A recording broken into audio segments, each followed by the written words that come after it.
Alguns analistas têm dito que Donald Trump se identifica de alguma forma com a situação de Jair Bolsonaro, porque ele, Trump, teve a tentativa de golpe dele lá em 6 de janeiro de 2021, 2 semanas antes de terminar o primeiro mandato dele, assim como Jair Bolsonaro teve a sua tentativa de golpe no 8 de janeiro de 2023.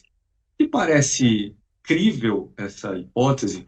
Trump também se sensibiliza, entre aspas, com a situação individual de Bolsonaro. O Trump, ele sim pode ter até ali uma certa solidariedade com o Bolsonaro, mas no âmbito geral é muito mais uma questão de Estado, né? E de um Estado buscando manter a sua hegemonia a todo custo com essa formação de uma rede de aliados e ter um aliado no Brasil, um governo fantoche, vamos falar aqui em português claro, né? Acho que esse é o objetivo final do Trump com essa tentativa de reabilitação do Bolsonaro, porque até ali essa questão eclodir, né? O Bolsonaro não estava no radar do trumpismo, né? Precisou ali o Eduardo Bolsonaro ir lá fazer toda essa mobilização com a ajuda do Paulo Figueiredo e também talvez aí de outros atores que agem na surdina e que serão desmascarados aí no devido tempo, espero. Então nós temos aqui, André, uma situação que talvez eles queiram dar aí um discurso de caráter humano, né? Me parece que sempre essas figuras de extrema-direita buscam se humanizar, né? E é parte da estratégia da extrema-direita, não só da contemporânea, mas daquela que emergiu há 100 anos, né? De querer se aproximar do homem comum.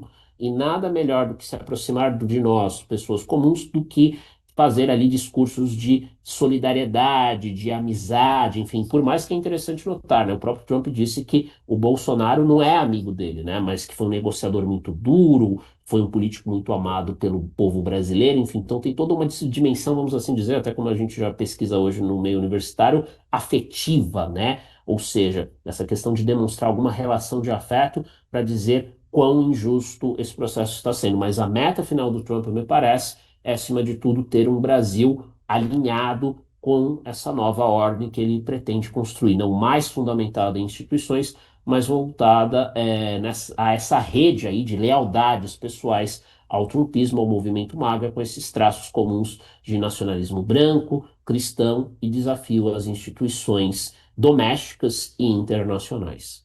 O bolsonarismo sempre achou que direitos humanos é para defender bandido. E, aliás, foi a favor da ditadura brasileira que violou direitos humanos, né? O governo Trump sancionou essa semana Alexandre de Moraes, juiz do Supremo, com, entre outros argumentos, o argumento de violação de direitos humanos, e foi com base nesse argumento que uma lei foi invocada lá nos Estados Unidos para sancionar Alexandre de Moraes. Agora, o mesmo governo Trump não faz nada, por exemplo, com a violação de direitos humanos por Israel em Gaza. O que o senhor acha desse uso invertido dos direitos, do discurso a favor de direitos humanos pela extrema-direita? É parte da estratégia da extrema-direita para se legitimar e para tentar aí emparedar a democracia liberal, que é a grande adversária da extrema-direita, né? Aquela democracia institucionalizada que permite a alternância de poder entre segmentos moderados de esquerda e de direita, conforme a vontade popular, sempre à luz o que de um framework, né? De um referencial constitucional. Mas, acima de tudo, me permita voltar aqui à questão que eu falei, né, do nacionalismo branco, né, dos discursos supremacistas.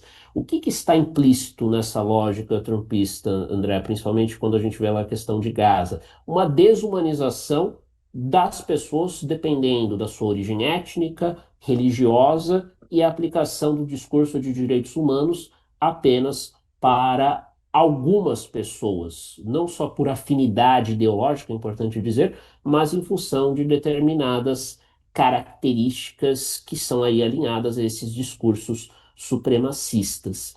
A mesma questão, né, ali em relação ao conflito Israel-Palestina. Obviamente, a situação ali em Gaza, todas as evidências apontam para, no mínimo, uma limpeza étnica, para não citar aí, conforme é importante dizer, não questões ideológicas, mas as próprias definições do direito internacional, as evidências apontam para um genocídio. E por que que isso é ignorado? Porque aquelas pessoas estão desumanizadas em função ali, claramente, de elementos étnico-raciais religiosos. Então, André, em suma, nós temos aqui a extrema-direita capturando o discurso de direitos humanos a favor aí das suas causas. E é algo que é muito apelativo, por exemplo, entre brancos americanos e populações aí ao redor do mundo que se viam como vítimas, por exemplo, de ações afirmativas, né? Ou seja, aquela ideia de que tiveram seus direitos violados e agora terão aí uma compensação.